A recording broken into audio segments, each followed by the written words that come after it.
बिस्मिल्लाहिर्रहमानिर्रहीम। अस्सलाम वालेकुम student, this is teacher miss Sana.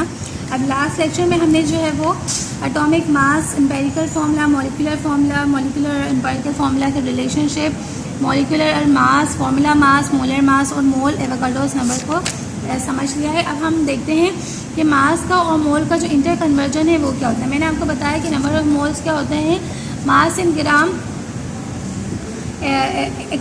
Atomic mass expressed in mass in ग्राम। यानी कि जब हमें नंबर ऑफ मोल्स मालूम करने होते हैं तो नंबर ऑफ मोल्स का फॉर्मूला क्या होता है, mass in gram divided by atomic mass या फिर मॉलिक्यूलर मास और फॉर्मूला मास।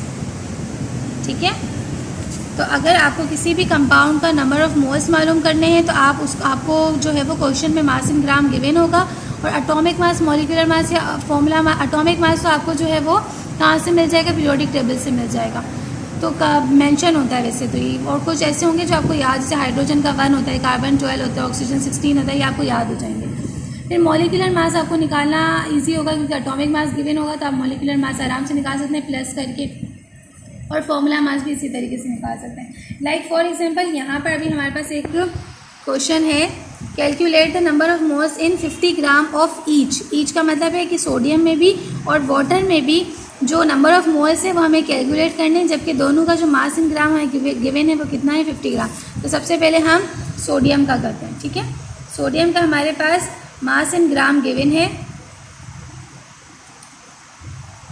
कितना, 50 ग्राम। ठीक है, और हमें इसका क्या मालूम करना है, नंबर ऑफ मोल्स मालूम करने हैं। ठीक है, और एटॉमिक मास सोडियम का क्या होता है, या पीरियोडिक टेबल से देखेंगे, और पीछे भी हमने पढ़ा कि कितना होता है, 23 AMU।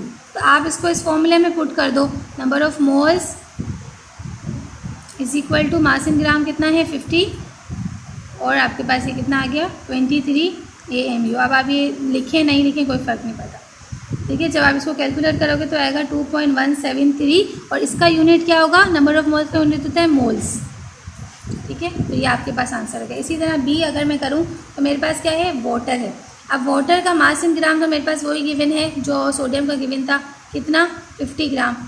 अब मुझे इसका वाटर का क्या मालूम करना है, क्योंकि एक से ज़्यादा आइटम इसके अंदर, ये क्या बन गया आपके पास, मॉलिक्यूल है, तो इसका क्या निकलेगा, मॉलिक्यूलर मास। और मॉलिक्यूलर मास वाटर का कैसे निकलेगा, हाइड्रोजन कितने हैं, हाइड्रोजन का एटॉमिक मास क्या होता है, 1 प्लस ऑक्सीजन का कितना होता है, 16। ऑक्सीजन एक ही, इसको एज इट इज देगा, हाइड्रोजन कितने हैं, 2, तो इसको मल्टीप्लाई कर देंगे 2 से, तो ये क्या हो जाएगा, 2 + 16 इज इक्वल टू 18। तो atomic mass, molecular mass hydrogen का, वाटर का कितना आ गया, 18 AMU। जब आप इसको नंबर ऑफ मोल्स इसके कैलकुलेट करोगे तो आपके पास क्या होगा, 50 डिवाइडेड बाई 18, तो नंबर ऑफ मोल्स कितने आ जाएंगे आपके पास, 2.777 मोल्स ऑफ वाटर। ठीक है, मास से आपने जो है वो नंबर ऑफ मोल्स कैलकुलेट कर ले। इसी तरीके से अगर आपके पास नंबर ऑफ मोल्स गिवन हो और मास कैलकुलेट करना हो तो आप एटॉमिक मास, मॉलिक्यूलर मास इसी तरीके से निकालोगे, और नंबर ऑफ मोल्स को यहाँ लिखकर यहाँ पर मल्टीप्लाई कर दोगे इससे, तो मास इन ग्राम आ जाएगा। ठीक है जी, अब आप आ जाओ एवोगाड्रोस नंबर पर। एवोगाड्रोस नंबर जो है वो आपके पास, मैंने बताया कौन सा नंबर है कि एक मोल में, किसी भी कंपाउंड के एक मोल में कितने एटम्स या पार्टिकल्स होते हैं, 1.6.02 एक्सपोनेंट 23 एटम्स या मॉलिक्यूल्स। ठीक है, अब आपके पास सवाल में यहाँ पर क्या गिवन है, calculate the number of atoms in 10 gram of aluminium. तो एल्युमिनियम गिवन है सबसे पहले तो हमें, और उसका कितना क्या गिवन है, उसका मास गिवन है, कितना मास गिवन है उसका, 10 ग्राम। ठीक है, 10 ग्राम मास गिवन है। तो हमें ये पता है कि 1 मोल जो है वो 6.02 6.23 के बराबर होता है। तो सबसे पहले तो हमें एल्युमिनियम का क्या मालूम करना होगा, नंबर ऑफ मोल्स मालूम कर लेंगे। नंबर ऑफ मोल्स मालूम हो जाएंगे तो हम इसका पार्टिकल्स, एटम्स, मॉलिक्यूल्स जो है वो निकाल सकते हैं। आपको सिर्फ क्या गिवन है, मास गिवन है। जब आप पीरियोडिक टेबल से देखोगे तो एल्युमिनियम का जो एटॉमिक मास आपके पास होगा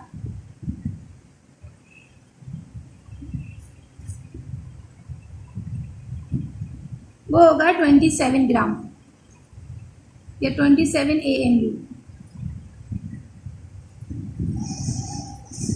ठीक है। तो आप इससे सबसे पहले निकालो number of moles. Number of moles हमने ऊपर जिस तरह निकाले थे, number of moles equal to mass in gram divided by atomic mass. Mass in gram क्या है आपके पास 10 ग्राम, एटॉमिक मास क्या है 27। ठीक है, जब आप 10 को 27 से डिवाइड करेंगे तो आपके पास आंसर आएगा 0.37 एंड समथिंग। ये आपके पास कितने आ गए मोल्स ऑफ एल्यूमिनियम। एल्यूमिनियम के नंबर ऑफ मोल्स आ गए। अब आपको पता है कि 1 मोल के बराबर होता है 6.02 एक्सपोनेंट 23, यानी कि 1 मोल एल्यूमिनियम के अंदर जो है वो 6.02 एक्सपोनेंट 23 एटम्स या मॉलिक्यूल्स किसके होंगे, एल्यूमिनियम के होंगे। आपके पास नंबर ऑफ मोल्स अब क्या है 0.37, तो आप 0.37 को मल्टीप्लाई करें 1 मोल से, और यानी यहाँ पर भी 0.37 को आप मल्टीप्लाई करेंगे 6.02 एक्सपोनेंट 23 एटम्स से, तो आपके पास क्या आंसर आएगा 2.29 और 2.3 एक्सपोनेंट 23 एटम्स। ठीक है, एक तरीका ये है, और एक दूसरा तरीका मैं आपको बता देती हूँ कि डायरेक्ट जब आपको नंबर ऑफ मोल्स मालूम करने होते हैं या नंबर ऑफ एटम्स मालूम करने होते हैं,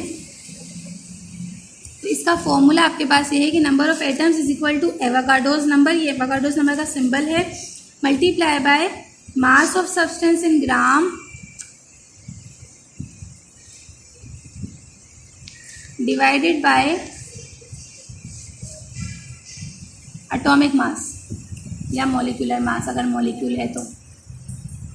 ठीक है, तो नंबर ऑफ एटम्स मुझे मालूम करने हैं।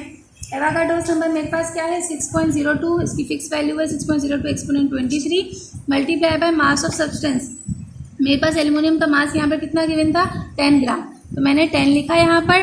फिर एटॉमिक मास एल्यूमिनियम का कितना है 27, तो जब आप इस सब को भी कैलकुलेट करोगे तो आपका आंसर 2.23 एक्सपोनेंट 23 ही आएगा।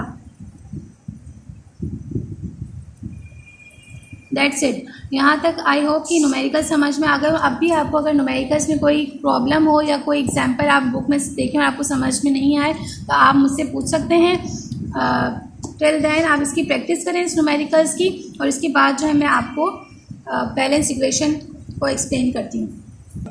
ओके, थैंक यू, अल्लाह हाफिज़।